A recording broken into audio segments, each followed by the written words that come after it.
In today's video, we're going to be fitting some advanced tri-wire extractors and high flow caps into the Caprice. I've removed the 4 nuts off the top of the engine cover, so that'll now simply lift out of the way and we can set that aside. With that out of the way, one of the first things I'll now do is go ahead and remove all these spark plug lead from the coils. We'll take them off the spark plugs later as well. We'll get them off these coils first so we can unbolt the coil packs, undo the wiring loom and move them out of the way.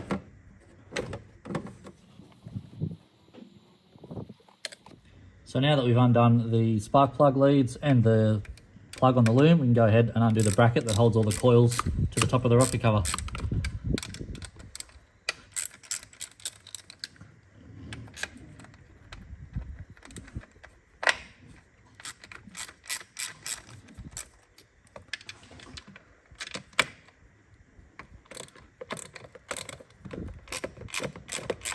Once we've removed the 2 nuts from these studs, you're able to remove this bracket, which reveals 2 more nuts that need to be undone, so you can remove the whole assembly as one. Okay, so we've now removed the 1, 2, 3, 4, 5 studs that hold the coils to the side, on top of the rocker cover. Should be able to now remove that out of the way, set it aside for safekeeping. The next step will be to remove, there's 6 bolts here that hold the standard manifold onto the side of the head. One of these is snapped off at the back, which is pretty common. I've gone ahead and given these a bit of a soak in WD-40, given a couple of squirts over the last couple of days, just in an effort to try and stop them from snapping. But before we start to get them out, I might just remove this overflow bottle just to give us a little bit more room. There's one T30 bolt on the back here, a couple of hoses, and we'll have a look. There's probably some other clips or bolts that hold that in as well.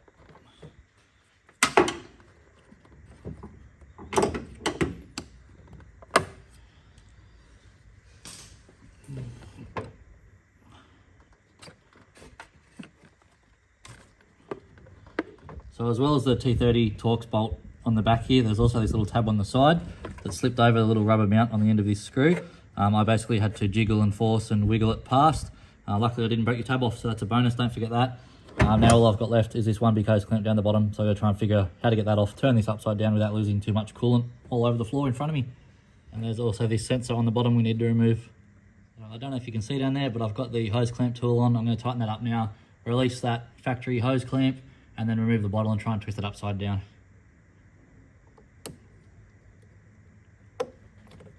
These tools are a great idea. If you haven't got one, go and get one. They're brilliant.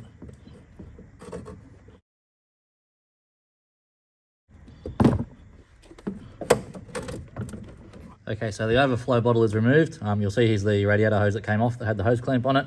I've also got this sensor tucked away here. That attaches to the front of the head just in front of the first extractor outlet. I've tucked that and the radiator hose away behind some other wiring and the power steering hoses just to keep it out of the way so it doesn't fall down and leak coolant. Now we can make a start on these 10mm bolts. I took the spark plug leads off as well. They also, surprisingly, none of those broke. They all came away fairly easily. Probably a good time now, actually, even before I even start these 6 bolts. I should remove the spark plugs just so that if I drop the exhaust manifold on them or something, I'm not going to snap them off inside the spark plug tube, because that'd be a whole nightmare I don't want.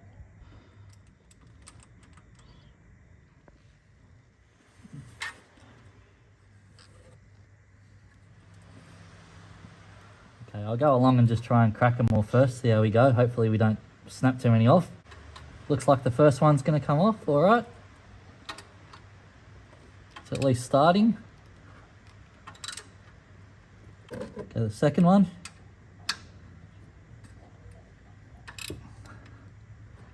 Third one. I have to change sockets. Okay, the fourth. Not bad. And the fifth one.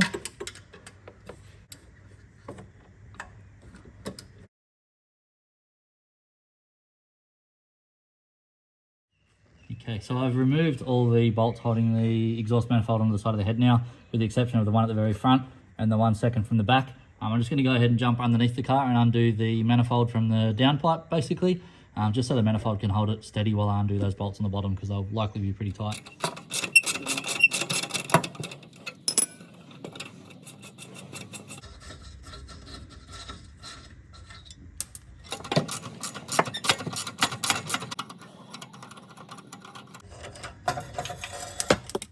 I'll just undo this last 10mm bolt holding the manifold onto the head, and we should be able to pull the standard manifold straight out.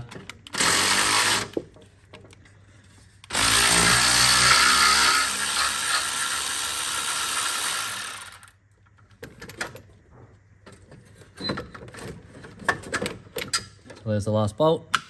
Move our ratchet. This now should be able to come free. And there's our standard manifold. Alright, I've got a feeling that was the easy part. The real challenge is going to be fitting this extractor back down through the hole. So I'll jump back underneath the car, remove that first section of exhaust, and then we'll have a crack at sliding this extractor in. Well, I almost forgot, before we undo this mid-section of exhaust, we need to remove that O2 sensor. It's going to be really hard for me to get a shot of you doing that, but it's pretty basic, obviously. It's just one nut. It's a 7/8. I don't know what that is in the real world in millimeters, but I'll just go ahead and pull that out now. Okay, so as you can see there's the O2 sensor hanging down. That's where it came from. Did I mention how much fun this is? Doing this on the concrete, on your back, underneath something as dirty and grimy as this thing. Look at it. A mess. Okay, and there is the last piece of exhaust on the ground under the car. Apologies, I didn't do that bit on camera. It's a bit too hard to get under here and get a shot. Basically, after I undid the O2 sensor, there's just that bolt there. You can see one on the other side as well. That bolts into the other side of the cat. That's a 15mm nut. And when you undo the two 17mm nuts from this end piece here, the whole piece just falls away. So back up the top in the engine bay now. As you can see, there's not a lot of room there between the side of the head and this heat shield. It's protecting, I think that's the main wiring loom and fuse box in there, in that plastic box. So what I'm going to do is go ahead and remove the air box. There's one screw there, another screw over the back, remove the hose clamp, undo that clip, and then the lid should pull off. There should probably be a couple of screws in the bottom holding the base of the airbox in the way. We'll remove that and then see if I can't remove that wiring loom there to give us a little bit more room to slip the extractors in. Okay, I've now removed the airbox. There's 1, 2, 3 little nubs holding the airbox in, as well as the two air ducts in the front here, the clip off the front of the airbox. I've then removed the ECU and the heat shield from the side of the strut tower. There was 2 bolts holding it in, one here and one over here. And you can see how much crap's been collecting on the chassis rail there. I'll give that a clean up, and then I'll go ahead and try and slide the extractor in. Now we've got a little bit more room. Now for the moment of truth. See how hard or easily this will fit in.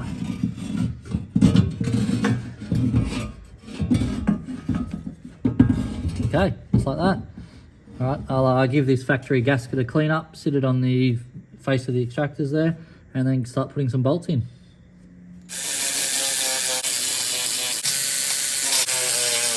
Okay, don't over tighten them, they are very easy to snap off.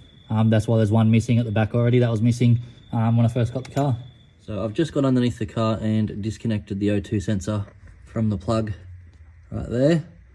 Unfortunately in this car, where the O2 sensor bolts into the exhaust is different to the factory.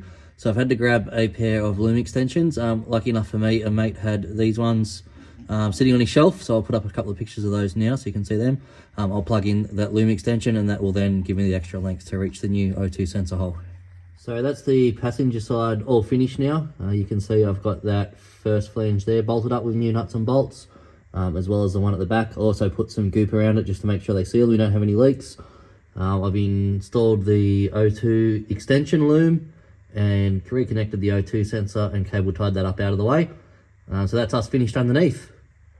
Back up in the engine bay, I've gone ahead and put everything back together, remembering to do the 3 wiring loom clips, one on the front of the airbox, one on the underside of the overflow bottle, and the temp sensor on the front of the head there. I also went ahead and torqued all the exhaust flange bolts to spec.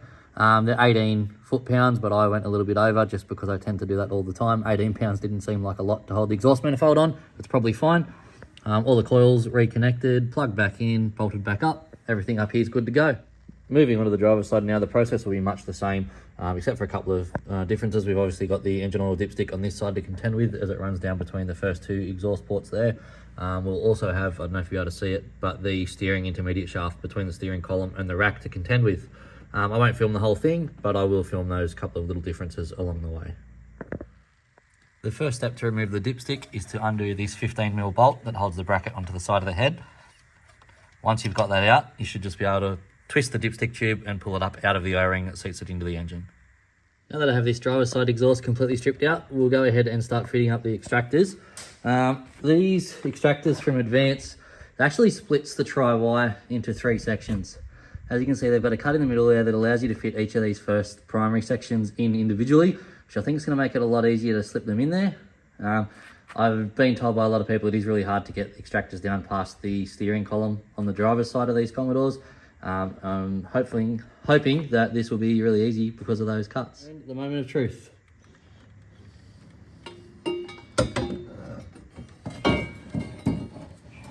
Okay, that looks like that's actually gone down there really easy. There is very limited clearance to the steering rack. I'll see if I can get you a shot of that. What I might do is throw some bolts in it, nip them up, fit the other half as well, and see what sort of clearance we've got. Awesome. So as you just saw, that's slotted in really easy. And I've still got a little bit of clearance from that nut on the intermediate shaft of the steering on the knuckle there. I'll just wait for that to focus. That nut there, I've still got about 10mm clearance. Even as I turn the steering wheel through its tightest point, it's still got 10mm clearance to that pipe. So I'm happy with that, that's all good. I'll now go ahead and throw on this second half of the exhaust. I'm not going to tighten the sander right up. I'll probably even back that off a little bit to give me a little bit of slack so that I can fit the intermediate section of exhaust in.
So that's it, the extractors are now all fitted. The engine bay is completely all buttoned up, everything's back together as it was before we started.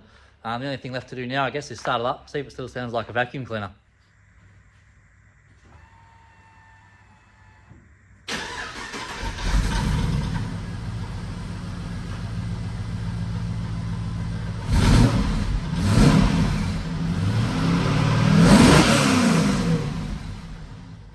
Okay, so I don't know how well the camera picked that up, but it's not crazy loud. I didn't really expect it to be crazy loud still with the stock catback exhaust, but it has picked up a little bit of a note. I don't know if you could hear it or not, but it actually sounds like there's a V8 in there now, which is a big improvement on what it was. It was so quiet before you could barely even tell whether it was a 6-cylinder or a V8. But in an upcoming video, I will have a catback system that I'm going to put in this to actually make it a little bit louder and sound a bit nicer. So there you go. I hope this video helped you out. It can be done at home on your own. If you've got a spare day on the weekend, you should be able to knock it over in a full day. It might not be a great deal of fun on the floor. It'll obviously be much easier with a hoist, but you can get it done. These extractors were a pretty good design. Having that split on the driver's side into 2 pieces made it really easy. So yeah, have a crack, give it a go yourself. Probably save yourself $1,000 in labour. And I hope you enjoyed the video. If you did, please make sure to like and subscribe, and I'll see you on the next one. Thanks for watching.